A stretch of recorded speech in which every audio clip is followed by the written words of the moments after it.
Hello friends and welcome to the Exams Made Simple.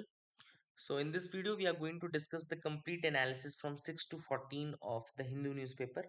जो important news article है पिछले हफ्ते के वो सारे आज हम डिस्कस करेंगे और बिलीव मी आपको बहुत कुछ नया सीखने को मिलेगा चाहे आपने इन सारे दिनों के न्यूज़पेपर क्यों ना पढ़े हो, ठीक है ना।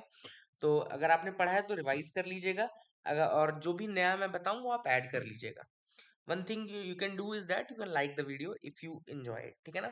स्टार्ट करते हैं। सबसे पहला जो टॉपिक है वो है इंडिया ओमान की जॉइंट मिलिट्री एक्सरसाइज, ठीक है ना। तो the first news is regarding the joint military exercise of India and Oman.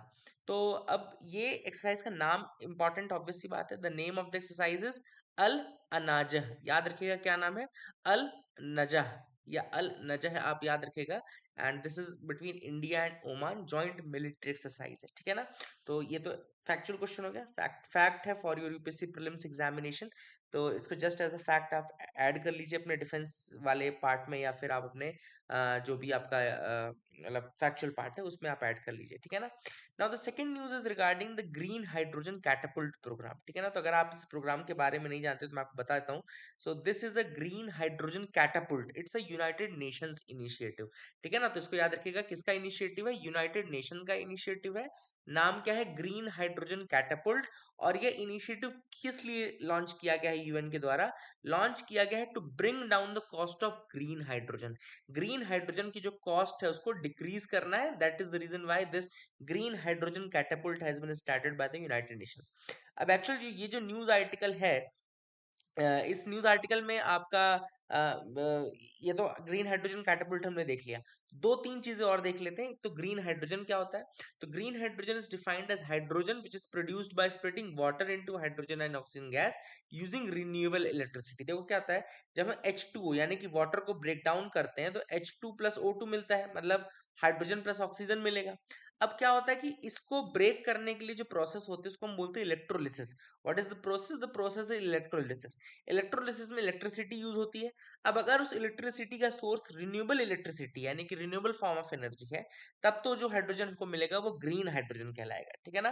That is the first thing which you have to remember in this news article. इसके अलावा different और colours की news hydrogen होती है, जैसे कि grey hydrogen एक होती है। तो grey hydrogen is traditionally produced from methane CH4, है ना। And it is split with steam into CO2। And the main इसमें जो ये one of the culprits for climate change भी है, क्योंकि मीथेन ऑब्वियस सी बात है, आपको पता है कि ग्रीन जो एक ग्रीन हाउस गैस भी है, क्लाइमेट चेंज के लिए भी ऑब्वियस सी बात है रेस्पॉन्सिबल है। तो ग्रे हाइड्रोजन इज दैट, ठीक है ना। It is produce traditionally produced from methane. अभी कोल से भी प्रोड्यूस करते हैं। इस प्रोसेस को बोलते हैं SMR प्रोसेस, ठीक है ना। द प्रोसेस इज SMR, देखो नीचे लिखा भी है, ठीक है। देन एक ब्लू हाइड्रोजन भी होती है, and blue hydrogen is same as grey hydrogen, इसमें सेम टू सेम है। बस इसमें एक चीज एडिशनल ये होती है कि जो कार्बन डाइऑक्साइड निकल रही है, जैसे हमने ग्रे हाइड्रोजन में देखा ना, इसमें कार्बन डाइऑक्साइड निकलती है, तो कार्बन डाइऑक्साइड जो निकलती है ना उसको कैप्चर कर लिया जाता है। इट इज कैप्चर, है ना। कैप्चर जब आप कर लेते हैं तो उसको रिलीज नहीं होने देते, इसीलिए फिर वो ब्लू हाइड्रोजन कहलाती है, ठीक है। तो आप देखेंगे अगर, तो ग्रे हाइड्रोजन हो चाहे ब्लू हाइड्रोजन हो, देखो प्रोडक्शन इसका SMR प्रोसेस के थ्रू ही लिखा हुआ है कि SMR प्रोसेस से बन रहा है, ठीक है। और मीथेन कोल दोनों सेम है। देन एक टर्क्वाइस हाइड्रोजन भी होती है, पायरोलिसिस। पायरोलिसिस का मतलब क्या होता है, जब सीधे आप बर्निंग या हीटिंग करते हैं मीथेन की, ठीक है ना, टर्क्वाइस हाइड्रोजन निकलती है। एंड देन ग्रीन हाइड्रोजन जो है इलेक्ट्रोलिसिस से आती है। इसका सोर्स ऑफ एनर्जी क्या आता है, रिन्यूएबल सोर्स ऑफ एनर्जी होता है। तो ये चार फॉर्म अगर आप याद रख रहे हैं, SMR प्रोसेस का फुल फॉर्म है steam methane reforming. Steam methane reforming, ठीक है ना। तो ये आप चीजें याद रखिएगा, I hope you will remember that. अब जो तीसरी न्यूज है वो है वेली अकुलम लेक के regarding. As you can see in the screen, it is regarding Veli Akkulam lake. अब ये वेली अकुलम लेक क्यों न्यूज में थी, इसके बारे में देख लीजिए। तो अभी इकोलॉजिकल डिग्रेडेशन हो रहा है किस लेक का, वेली अकुलम लेक का। एंड जो ये डिग्रेडेशन हो रहा है, इसका मेन रीजन जो बताया गया है वो बताया गया है बायो इन्वेजन। बायो इन्वेजन यानी कि जब बायोलॉजिकली कोई दूसरी स्पीशीज जो होती है, यानी कि इन्वेजिव स्पीशीज जो होती है, जब वो अटैक करती है और इन्वेड कर देती है किसी रीजन को, उसको हम बोलते हैं बायो इन्वेजन, ठीक है ना। तो I hope you will remember that as well. अब देखो, it is found that by 2000 the native species were replaced by the exotic and invasive species. तो एक्सोटिक और इन्वेजिव स्पीशीज जो थी वो जो वहाँ की लोकल स्पीशीज थी उनको डिस्ट्रॉय कर रही थी, रिमूव कर रही थी। इसमें कुछ नाम में जैसे एक मोजाम्बिक तिलापिया है ना, एंड दूसरी एक नाइल तिलापिया। तिलापिया की एक्चुअली मछली होती है, it's a fish which is there. Mozambique tilapia हो गया और आपका नाइल तिलापिया हो गया, ठीक है ना। तो I hope you will remember that as well. अच्छा, एक सवाल जो इसमें पूछा जा सकता है वो है कि वेली अकुलम लेक जो है, ये लेक लोकेटेड कहाँ पर है? So this is a good question that can be asked. अगर आप लोग मुझे बता सकें कि कमेंट सेक्शन में कि कहाँ पर है बेली अकुलम लेक, वैसे बहुत इजी है, आई होप आप लोगों ने पढ़ा भी होगा, है ना। तो ये आपकी कहाँ पे located? Is located in Kerala. Kerala में लोकेटेड है, ठीक है। It is located in Kerala. तो आप याद रखिएगा, है ना। मैं बता देता हूँ, आप लोग ऐड कर लीजिए, वेली कुलम लेक कहाँ पर located? It's located in Kerala, ठीक है। और ये इन्वेजिव स्पीशीज भी इसके मैंने आपको बता दी, एक तो मोजाम्बिक तिलापिया और दूसरी नाइल तिलापिया हो गई, ठीक है ना। और कुछ और भी स्पीशीज है, जैसे अमेजोन अफ्रीकन कैटफिश हो गई, अमेजोन सेल्फिन कैटफिश हो गई, ये भी इन्वेजिव स्पीशीज हैं। जो ये इन्वेजिव स्पीशीज अचानक से आती हैं और एरिया को पूरे कवर करती है, इसको बोलते हैं invasion melt down. When multiple non native species not only establish themselves but also exacerbate the impact on native। जब बहुत सारी इन्वेसिव स्पीशीज एक साथ बढ़ जाती है ना, उसको इन्वेजन मेल्ट डाउन बोलते हैं। देखो अब ये इंपॉर्टेंट है ना, इसको इन्वेजन मेल्ट डाउन बोलते हैं। किस चीज को? जब बहुत सारी नेटिव स्पीशीज जो है, इन्वेसिव स्पीशीज जो है, वो किसी एक एरिया में आ जाएं और उस एरिया की जो लोकल स्पीशीज है उनको डिस्ट्रॉय करना शुरू कर दें, उसको हम बोलते हैं इन्वेजन मेल्ट डाउन बोलते हैं। तो ये याद रखिएगा। एक और प्लांट्स में भी एक इन्वेजिव स्पीशीज है, जैसे कि वाटर हायासिंथ हो गया। तो वाटर हायासिंथ भी एक इन्वेजिव प्लांट होता है और इसने भी वेलिकुलम लेक को कवर करके रखा हुआ है। तो ये सारे इश्यूज आपको याद रखने हैं। अगला देखें, जो अगली न्यूज है वो है Myristica swamp forest discovered in Kumbral. याद रखिएगा, आप देखो क्या लिखा है, Myristica swamp forest it was discovered in Kumbral, ठीक है। तो क्या है ये देख लेते हैं क्या चीज है ये। तो a group of researchers, basically इन्होंने गोवा महाराष्ट्र बॉर्डर पर डिस्कवर किया है एक सैक्रेड ग्रूव को, है ना। A sacred grove has been discovered in Goa Maharashtra border. इसको बोलते हैं मिरिस्टिका स्वैम्प फॉरेस्ट, है ना, Myristica swamp forest, and it is protected by the local community. Actually Myristica magnifica नाम की एक स्पीशीज होती है प्लांट की, which is native to Karnataka and Kerala, and it is classified as endangered as well. Myristica जो है ना, मिरिस्टिका जिसको स्वैम्प बोल रहे हैं, तो मिरिस्टिका मैग्निफिका नाम की एक स्पीशीज है प्लांट की, जो कि केरला कर्नाटका की नेटिव स्पीशीज है, and right now it is endangered species, ठीक है ना, इंडेंजर्ड है। तो ये गोवा महाराष्ट्र बॉर्डर कुम्ब्राल रीजन जो है वहां पर ये पाई गई है, and it's a sacred groove, ठीक है ना। I hope you will remember all these facts regarding this. अब एक क्वेश्चन आता है कि what is a sacred groove, ठीक है ना। एक सैक्रेड ग्रूव क्या होता है?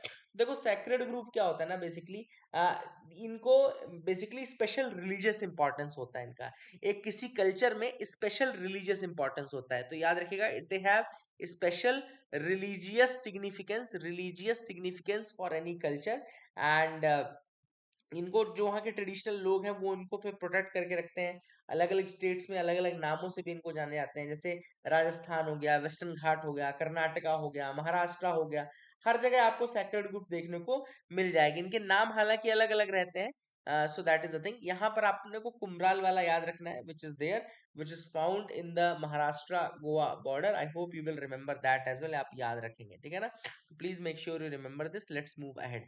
तो मिरिस्टिका जरूर याद रखना कि it's a species of plant which is native to Karnataka and Kerala. तो एक्चुअली ये नेटिव स्पीशीज है कर्नाटका एंड केरला की, तो ये आप याद रख सकते हैं, ठीक है। The next news article is regarding the Europa clipper mission, ठीक है ना। अगला जो न्यूज है वो काहे के रिगार्डिंग है? यूरोपा क्लिपर मिशन के रिगार्डिंग है। देख लेते हैं क्या है यूरोपा क्लिपर मिशन। तो Europa is basically a satellite of Jupiter, Jupiter की सैटेलाइट या जुपिटर का मून आप बोल सकते हैं, ठीक है ना। तो एक एक तो ये है। अब ये जुपिटर मिशन जो ये क्लिपर मिशन है, यूरोपा क्लिपर मिशन है, ये काहे के लिए है? It is basically for exploring the Jupiter's moon which is Europa, and they are discovering whether Europa has extra terrestrial life on it और नॉट, है ना। लाइफ है कि नहीं, इसके लिए बेसिकली ये स्टडी कर रहे हैं। एंड ऑब्जेक्टिव है इसमें कि जो यूरोपा है उसकी हैबिटेबिलिटी को पढ़ना है, उसके आइस शेल्स और ओशियंस को एनालाइज करना है, मून का कंपोजिशन देखना है। अच्छा ये तो आपको पता है ना, बेसिक फैक्ट तो आपको पता होगा कि जैसे प्लैनेट्स है, वो पहले जो 4 प्लैनेट्स होते हैं वो टेरेस्ट्रियल प्लैनेट्स कहलाते हैं, और ये जुपिटर, सैटर्न, यूरेनस और नेपच्यून जो होते हैं इनको Jovian planet, JOVIAN, Jovian planets बोलते हैं। तो ये बेसिक फैक्ट याद रखना। और ये जो मून है, आपके जुपिटर के मून है, तो उसमें एक तो गैनीमेड आपको नाम याद रखना है। Let me write some names for you, तो उनको आप याद रख सकते हैं। कुछ नाम मैं आपको लिख रहा हूँ, वो नाम आप जरूर याद रखिएगा, ठीक है ना। I will write down here some names, please make sure you remember that, ठीक है ना। एक होता है आपका Ganymede, Ganymede is one of the moons which is of Jupiter. अच्छा टाइटन जो मून है वो किसका मून है? Titan is the moon of Saturn, Titan Saturn का मून है, ठीक है ना। और एक इसका मून बहुत फेमस है यूरोपा के अलावा, Callisto, Callisto is another moon of Jupiter which is famous. Then एक आइयो करके मून है, that is also very famous moon of Jupiter, and Europa हमने देख लिया। तो गैनीमेड, कैलिस्टो, आइयो, ये 3 नाम जरूर आप याद रखिएगा, गैनीमेड, आइयो एंड कैलिस्टो। अगर यूपीएससी के पूछता है कि ये तीनों क्या है, तो they are the moons of Jupiter, ठीक है ना। I hope you remember that. Then Barakah nuclear plant के बारे में देख लेते हैं, व्हाट इज दिस। तो बराकाह न्यूक्लियर प्लांट जो है यूएई ने अचीव किया है, यूएई यानी कि यूनाइटेड अरब एमिरेट्स जो है, it has achieved a major milestone by completing this Barakah nuclear energy plant. It is the first nuclear power plant facility of Arab world, पूरे अरब वर्ल्ड की पहली nuclear power plant facility जो है वो UAE में आई है। नाम क्या है? बराकाह न्यूक्लियर प्लांट, है ना। I hope you will remember that as well, इसको भी आप याद रखेंगे। I hope you will remember that, ठीक है ना।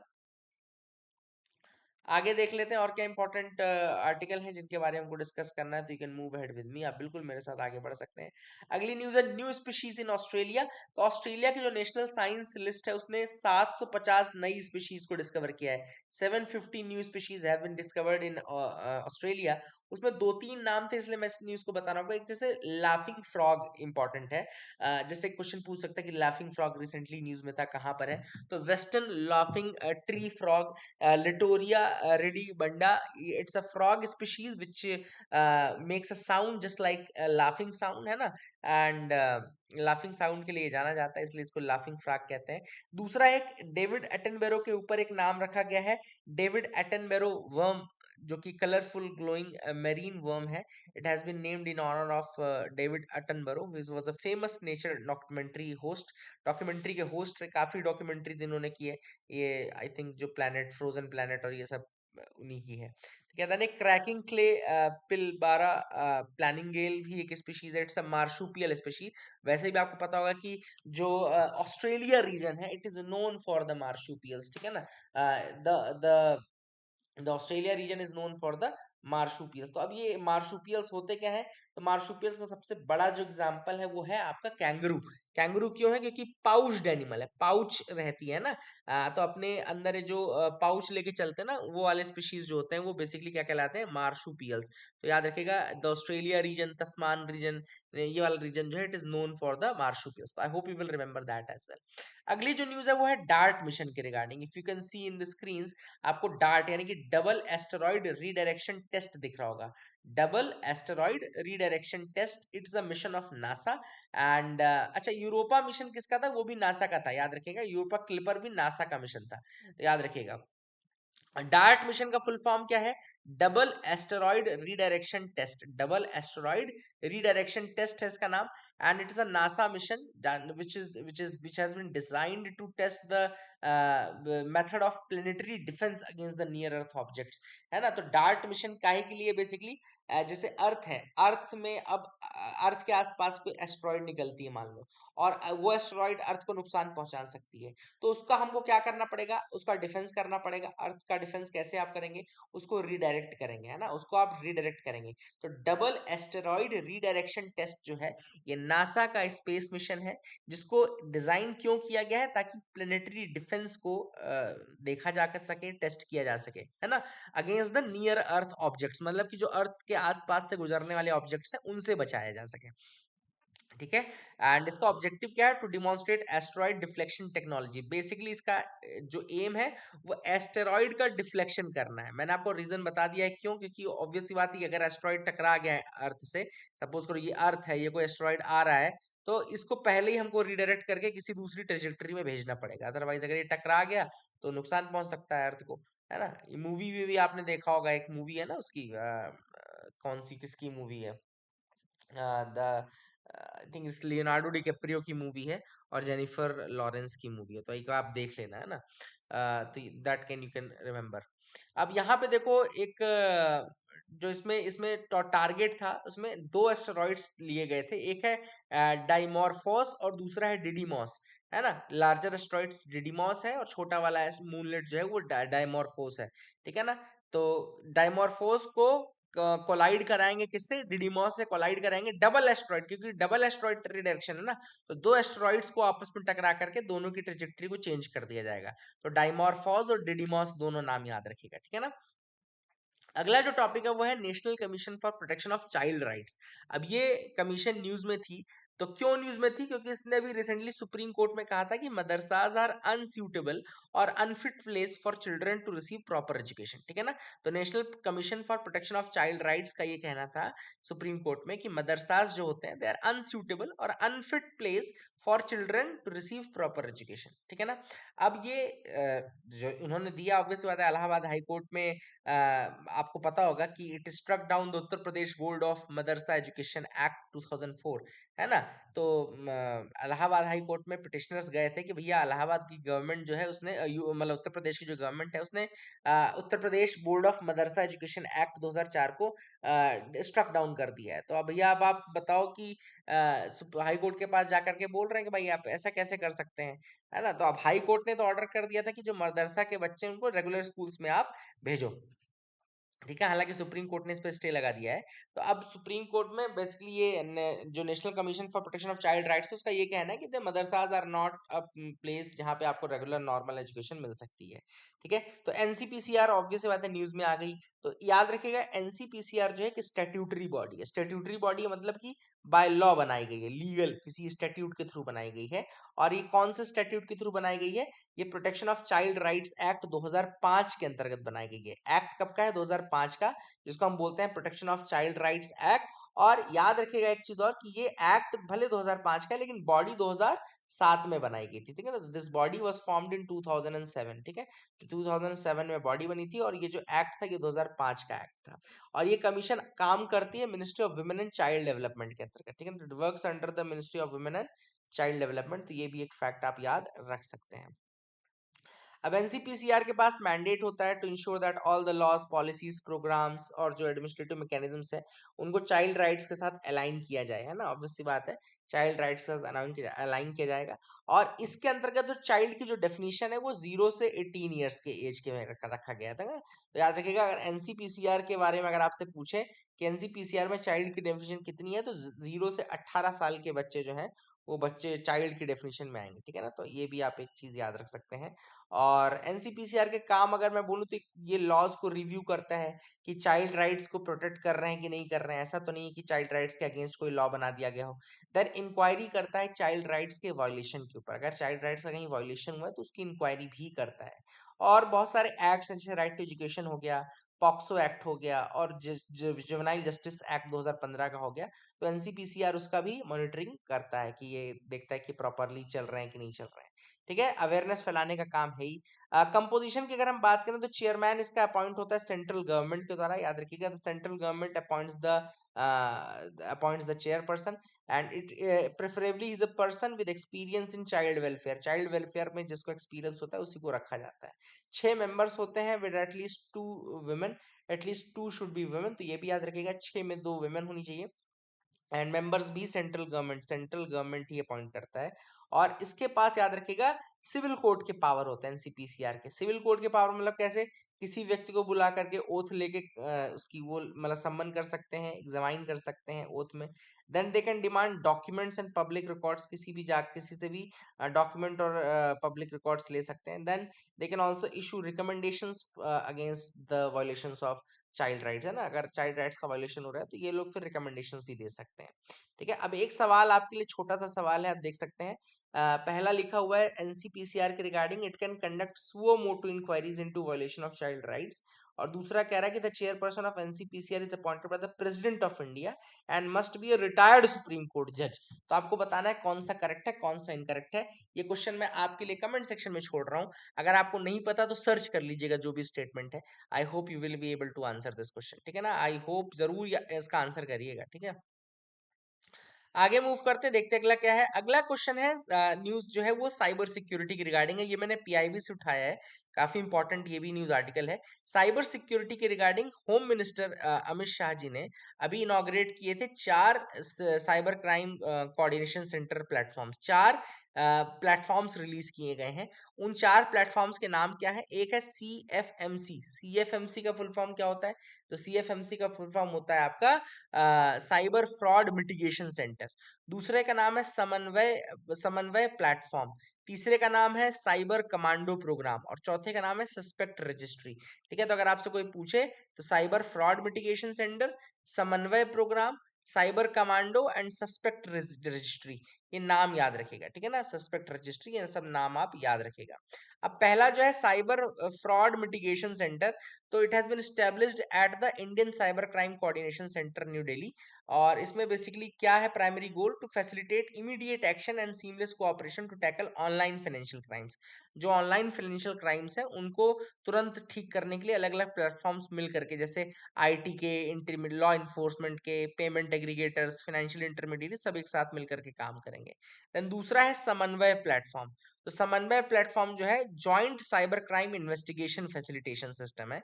It's a web-based module which is designed to act as a one-stop portal for cybercrime data depository।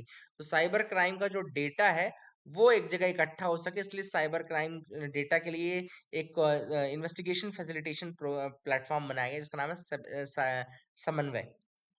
Then cyber commandos basically they are the programs, they are program involving the creation of a special wing of trained cyber commandos। तो हर state जो है, हर union territory जो है और हर जो police organisation है वो अपने अंदर एक साइबर कमांडो की टीम बनाएगी। It will create a team of cyber commandos and they will be there and they will be the first responders in case of the any cyber mishap. अगर कोई cyber security का crime होता है तो उसमें first responders के रूप में काम करेंगे।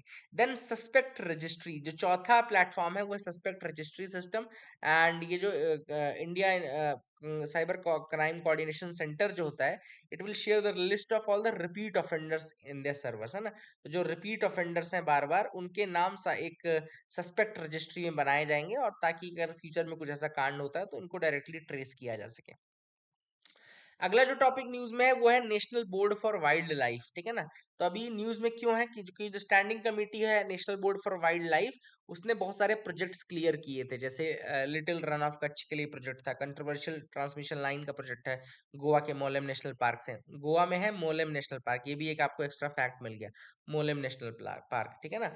तो अब ये national board for wild life क्या है, it is responsible for promotion and conservation of wild life. वैसे ही एक प्रमोशन और कंजर्वेशन ऑफ वाइल्ड लाइफ के लिए रिस्पॉन्सिबल बॉडी है national board for wild life, है ना। इसीलिए प्रोजेक्ट्स जो भी थे वो इसके पास गए थे कि भैया ये वाइल्ड लाइफ नेशनल पार्क के प्रोजेक्ट हैं, इसलिए क्या आप इनकी परमिशन देते हैं, तो अभी इन्होंने दे दी है। अब अगर हम national board for wild life की बात करें तो इट्स अ स्टैट्यूटरी ऑर्गेनाइजेशन। पहला फैक्ट आपको क्लियर हो गया। ये वाइल्ड लाइफ प्रोटेक्शन एक्ट 1972 के अंतर्गत बनाई गई थी, इसलिए स्टैट्यूटरी बॉडी है। बनाई कब गई थी, लेकिन 2003 में। तो ये 2003 में बनी है national board for wild life, but बनी है 1972 के एक्ट के अंतर्गत। और इसने रिप्लेस किया है Indian board for wild life को, जो कि 1952 में बनी थी। तो याद रखिएगा national board for wild life कब बनी, 2003 में, लेकिन जब ये बनी तो इसने रिप्लेस किया Indian board for wild life जो कि 1952 में बना था। It is chaired by the prime minister of India. Prime minister इसको चेयर करते हैं। And it is the top advisory body on matters concerning the wild life conservation and protection. अब prime minister ही head कर रहे हैं तो इससे बड़ी कौन सी बॉडी हो सकती है। तो it is the prime body on matters concerning wild life conservation and protection, ठीक है ना। मेन काम इसका क्या है, it is responsible for formulating policies and plans for the conservation of wild Life. तो वाइल्ड लाइफ के कंजर्वेशन के लिए प्लान्स बनाना, पॉलिसीज बनाना, प्रोजेक्ट्स के अप्रूवल करना, जैसे कंस्ट्रक्शन, माइनिंग, डेवलपमेंट एक्टिविटी के जो प्रोजेक्ट रीजन में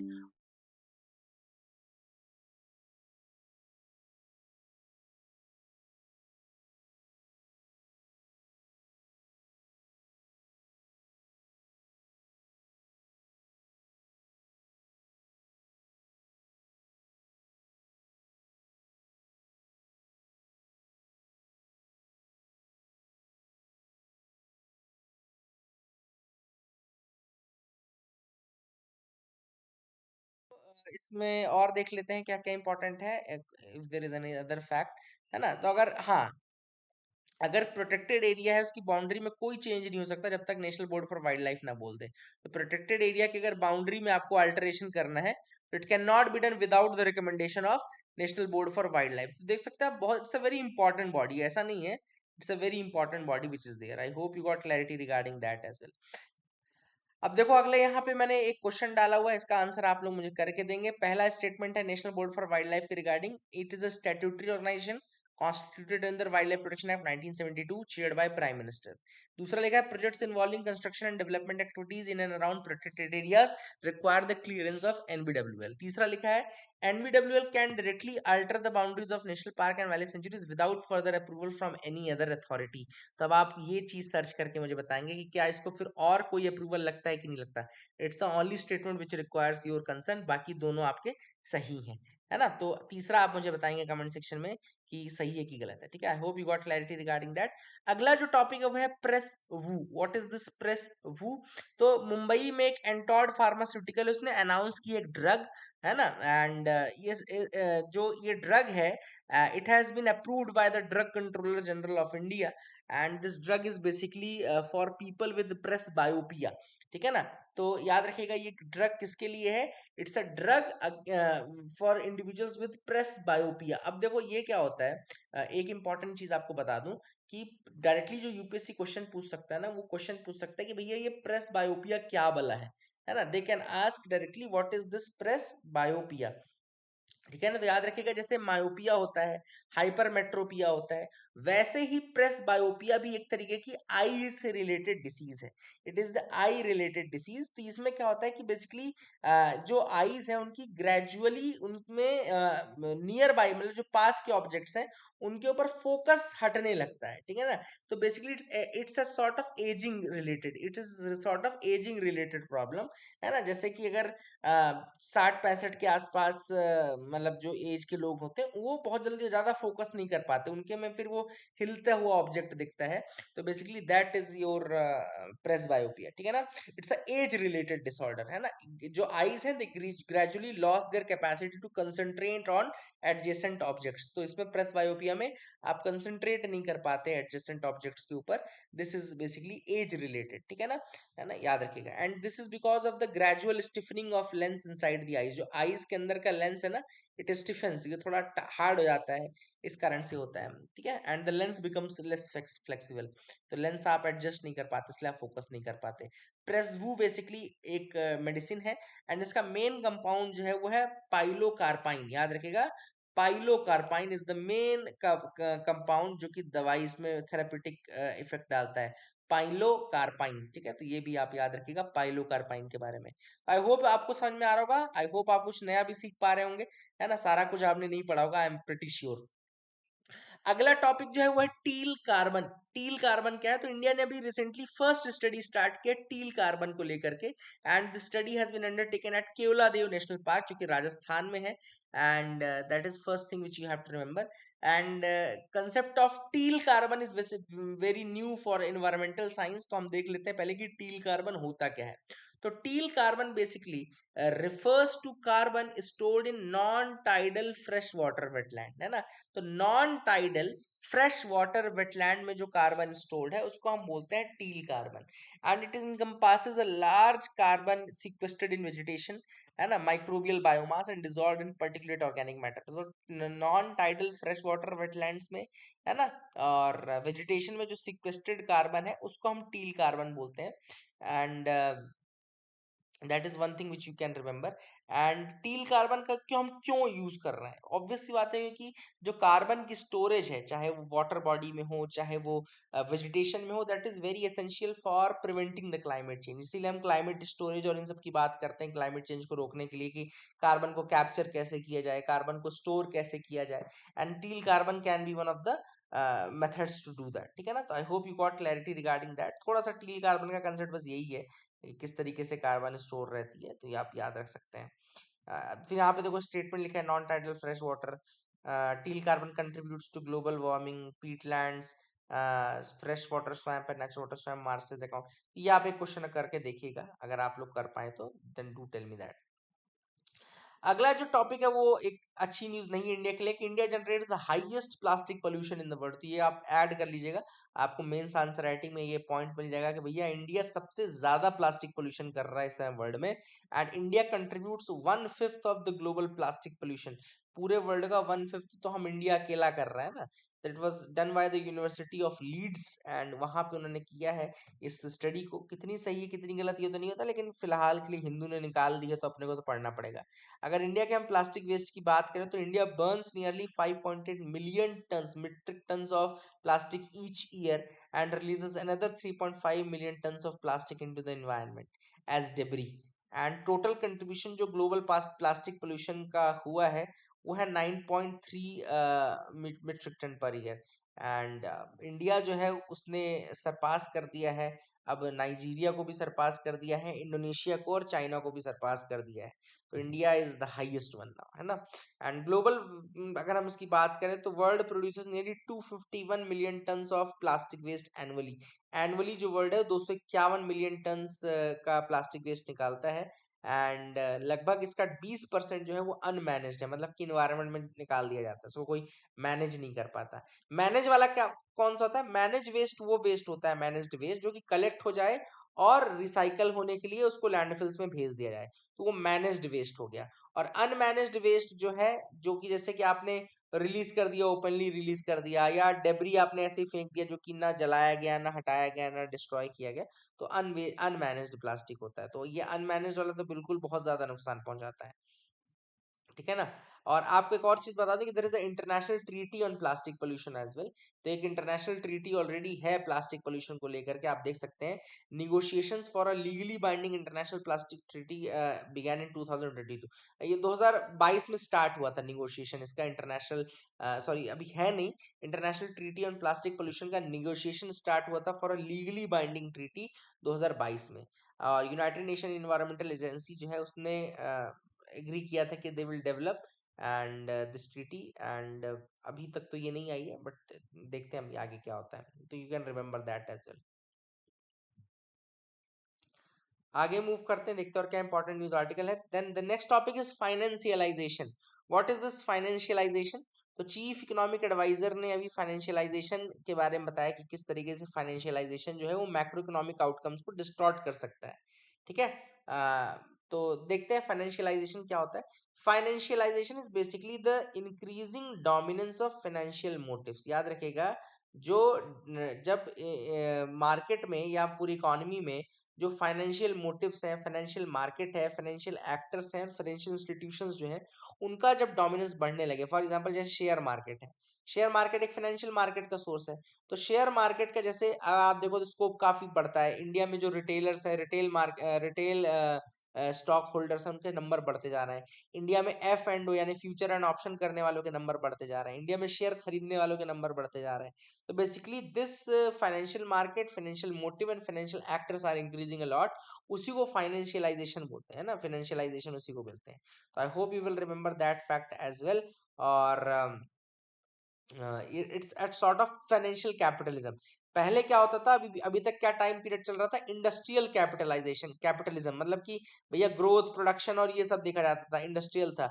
अब इंडस्ट्रियल से बढ़ करके वो फाइनेंशियल हो चुका है ना, क्योंकि शेयर मार्केट्स और ये सब कर रहे हैं। ऑब्वियस सी बात है, इससे काफी कुछ इकोनॉमी में चेंज होगा, है ना। आपने एक तरीके से पूरा इंडस्ट्री से जंप मार दिया है, सर्विस बेस्ड उसमें चले गए हैं, है ना। इसको सर्विस भी आप कैसे बोलेंगे। तो there can be all very aspects in that, and ये इनकम इनइक्वालिटी में बहुत ज्यादा कंट्रीब्यूट करता है, क्योंकि ऑब्वियस बात है, देखो ना, इसमें कोई बड़ी इंडस्ट्री नहीं लगानी, इसमें लोग अकेले अकेले बैठ के खेलते रहेंगे ऐसे ही।